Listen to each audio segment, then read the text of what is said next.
Hey, everybody, it's Tim Miller from the Bulwark. I'm here with my colleague Andrew Egger, who writes our Morning Shots newsletter. So go subscribe to that over at thebulwark.com and subscribe to us right here on YouTube. We wanted to talk about the ongoing internal war, catfight inside the White House between one-time shadow President Elon Musk and Trump's tariff guru, Peter Navarro. I want to play the clip of Navarro that started all of this. But first, Andrew, just kind of want to set the scene for what you see as kind of happening there and what the maybe significance is? It's always been the case that Trump likes to do this like gang of rivals thing, team of rivals thing, right? Where he assembles a bunch of people. Generous. Some of them have divergent opinions on different things. They're going to fight team it of out. Weirdos, team of cranks. Yeah, right. We gotta upgrade it. So I don't know, something. Yeah, his words. Not his words. But yeah, exactly. These people are at loggerheads. The weird thing about this time around is the White House has taken real pains, basically, as far as messaging is concerned, all along, to pretend that's not happening. You will constantly get these headlines of these like behind the scenes squabbles, and the White House will always put out a statement. Carolyn Levitt will comment to the piece like, "This is all a bunch of fake news, baloney. Everybody's on the same team. Everybody's rowing in the same direction. We're all on the same page." This is the first time that has really started to kind of spill out just very nakedly and openly in public. Yeah, we have some childish name calling coming, so stick around for that. But first, I want to play kind of the clip that kicked this all off. When it comes to tariffs and trade, we all understand in the White House, and the American people understand, that Elon's a car manufacturer. But he's not a car manufacturer. He's a car assembler in many cases. If you go to his Texas plant, a good part of the engines that he gets, which in the EV case is the batteries, come from Japan and come from China. The electronics come from Taiwan. The tires come. What we want, and the difference is in our thinking and Elon's on this, is that we want the tires made in Akron. We want the transmissions made in Indianapolis. We want the engines made in Flint and Saginaw, and we want the cars manufactured here. It's like this business model where BMW and Mercedes come in to Spartanburg, South Carolina, and have us assemble German engines and Austrian transmissions. That doesn't work for America. It's bad for our economics. It's bad for our national security. We want them to come here. And with Elon, it's fine. He's a car man. He's a car person. That's what he does. And he wants the cheap foreign parts, and we understand that. But we want him home. We want him home, Peter, for our national security and economic security, and everything's good with Elon. In response to that, Elon Musk sent two tweets. The first one was, "Navarro is truly a moron. What he says here is demonstrably false." And then he decided that was not quite significant enough of an insult. And he then followed that up with Peter Retardo. So there you go. It's like an Algonquin round table in there, Egger, with Musk going after Navarro. I guess I do have to say, on the merits, it seems like Musk is right, not the retardo part, but just on the fact that Peter Navarro doesn't know what he's talking about. Peter Navarro doesn't know what he's talking about with regards to tariffs, and doesn't know what he's talking about with regards to how Musk builds the Teslas. And yet, not ideal, I guess, to have him out there. How grisly is it now that after everything that's happened in the last couple of months, we need to look at this news story and be like, the one who's making some real good points here is Elon Musk. The president should listen a little more to him. No, I mean, there's a couple things. One is that on this particular issue, Musk is on the outside looking in as far as the administration is concerned. Peter Navarro totally has Trump's ear because they are completely simpatico as far as their own sort of deep feelings, bedrock beliefs about what trade and tariffs do. Navarro is just an advisor; he's a czar, but he's the guy. I mean, he is the guy who is completely Trump's soul brother when it comes to trade and these tariffs.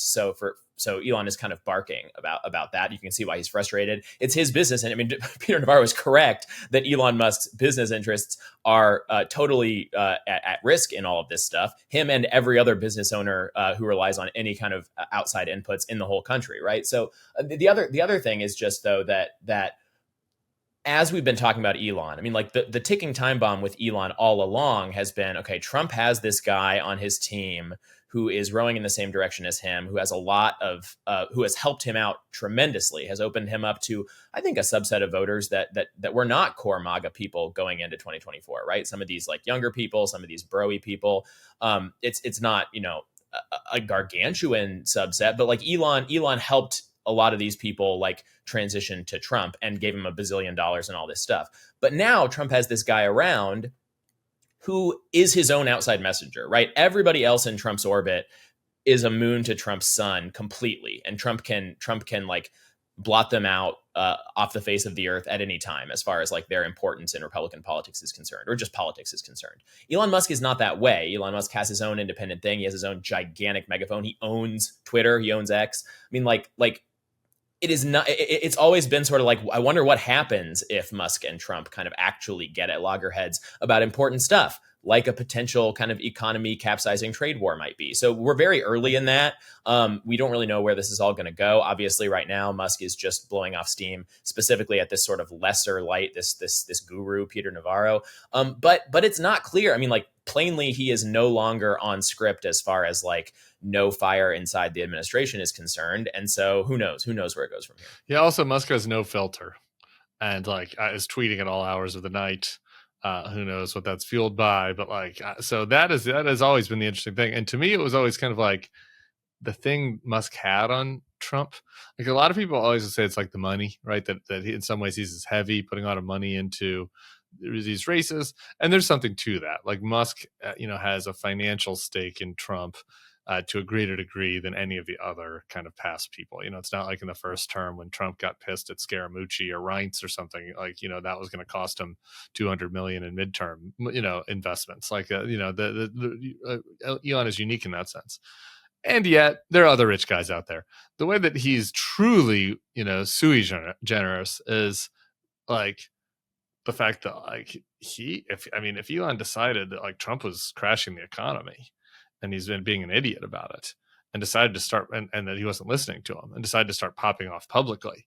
I mean, that would be a Cat 5 storm for the administration. And like, we're just seeing the tiniest little hint of what that would look like here.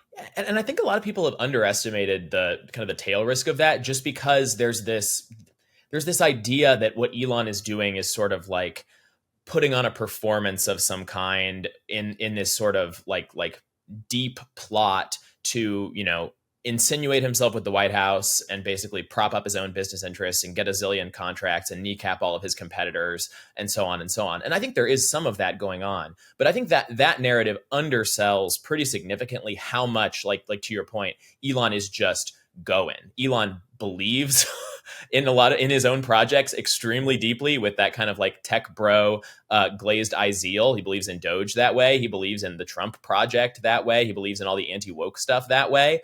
But he does not believe in this trade war that way. In fact, it seems very, very much the opposite. Exciting to watch. Okay, I've got one bonus thing for everybody. It's not really directly connected to the story, but it's just so fun. And if you don't know about this, you really should. Andrew Egger, do you know about the very well-documented economist Ron Vara? No. You know about Ron Vara? Oh yeah. He's got a long track record of white papers, peer-reviewed studies, and Peter Navarro, over the course of his 13 books, cited Ron Vara in 5 of the 13 books. He cited Vara more than a dozen times. And turns out Ron Vara is actually just Peter Navarro's alter ego. Ron Vara is a anagram for Navarro. Oh, no. What? Yes. He's moonlighting? Okay. Yes, this is a fun story. This fun story kind of came out like under the radar, like in 2020 during the campaign, and it was like there were a lot of other things on people's minds, and I kind of remembered it, but somebody re-put it into my feed yesterday, and I had to go back and read it again, and it is insane. Yeah, no, Peter Navarro cited himself in his books, but just gave his name an anagram, and like didn't. Admit it wasn't like there was a little footnote. There's like LOL, or anything. He just went with it. And Ron shows up in 5 different books. So there you go. That's the kind of guy we're dealing with. Maybe Elon can come up with a play on words of Ron Vara that uses a childish insult. Maybe something for him to consider. That is like exactly the sort of like weird little story of like a hidden thing that drives Elon absolutely up the wall. Like he's going to start posting about this constantly. This Ron Vara thing to his people. Somebody get it to Elon if you can get to him. All right, everybody. Thanks for watching us. Subscribe to the feed. We'll be back soon. Thanks to Andrew Egger. Peace. Hey, YouTube fam, if you want to support the Bulwark, the best way to do it is by becoming a YouTube Bulwark Plus member. The Bulwark is truly independent. We have no corporate overlords. We're not settling any dumb lawsuits with Trump. By joining, you help support our work, and you can get a bunch of perks right here on this platform. Ad-free content, bonus videos, live streams, and some emojis of me, which I guess some people want. So come join, come hang out, become a Bulwark YouTube Plus member, and I'll be seeing you in the comments. So behave.